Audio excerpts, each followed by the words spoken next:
రామలక్ష్మణులు ఎలా చనిపోయారో మీకు తెలుసా? రామరాజ్యం పరిపూర్ణంగా సాగుతున్న సమయంలో యముడు ఒక ముని రూపంలో రాముని దర్శించడానికి అయోధ్యకు వస్తాడు. రామునితో ఏకాంతంగా మాట్లాడాలని కోరుతాడు. ఆ సంభాషణకు ఎవరైనా ఆటంకం కలిగిస్తే వారికి మరణశిక్ష విధిస్తానని రాముడు ప్రతిజ్ఞ చేస్తాడు. లక్ష్మణుడు ద్వారపాలకుడిగా ఉండి ఎవరినీ లోపలికి అనుమతించకుండా ఉంటాడు.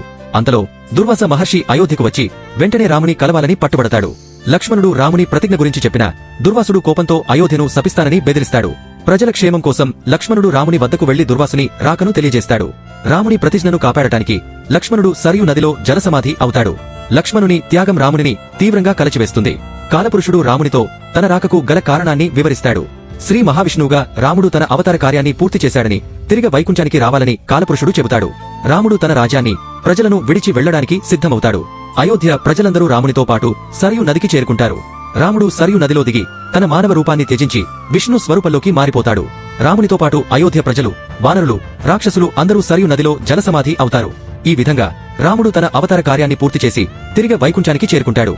ఇది రాముని మరణం కాకుండా తన దివ్య రూపానికి తిరిగి వెళ్లడంగా పురాణాలు వర్ణిస్తాయి. ఈ కథ మీకు నచ్చినట్లయితే మా ఛానల్ను సబ్స్క్రైబ్ చేయండి.